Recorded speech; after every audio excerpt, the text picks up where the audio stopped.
And so I started writing. And it was the most cathartic, therapeutic thing I've done. So if I can do it, you can definitely do it. Just start, write it. You don't have to write every day. I mean, I'm obsessed. And also I have the luxury of doing it. You know, I don't have kids running around anymore.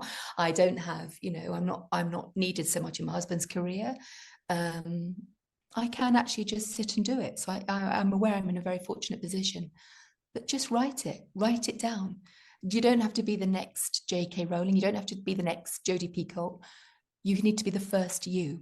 And so write with your authentic voice, write everything that you're thinking. Don't edit it. Don't censor yourself. You can always delete it.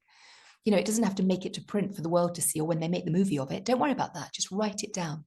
You don't have to start at the beginning.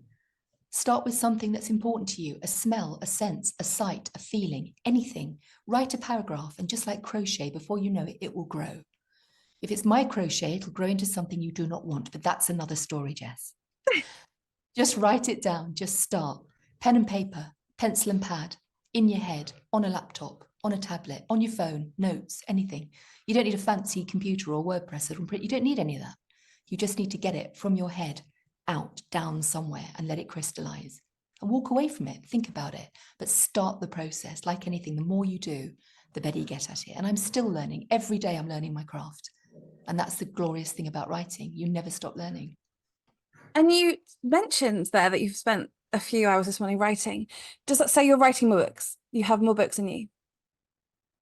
Oh, I have 2 coming out every year for the foreseeable future. I've already written my books for 2025. I write ahead because I write so quickly. I'm also writing other projects. I'm writing another series of something which is a bit confidential but brilliant to do, and I'm excited. So I have more books in my head than I could possibly write in my lifetime. Gosh, what a lovely life. It must be a wonderful way to do it. And I think the key to that is probably going, you know what, I'm stuck in a magnolia house and this isn't entirely what I wanted, but let's get the best bits from this. And you have found your way. I think I remember what it was like not to live in a magnolia box, to be in a bedsit, to be absolutely skint, to be lonely, to grow up in a council flat in the East End of London where we didn't have enough room or space or time or money. And I was I joke, we were very, very thankful to have that military, you know, accommodation on some terrible patches and some brilliant ones, but we were always particularly very, very thankful. Yeah.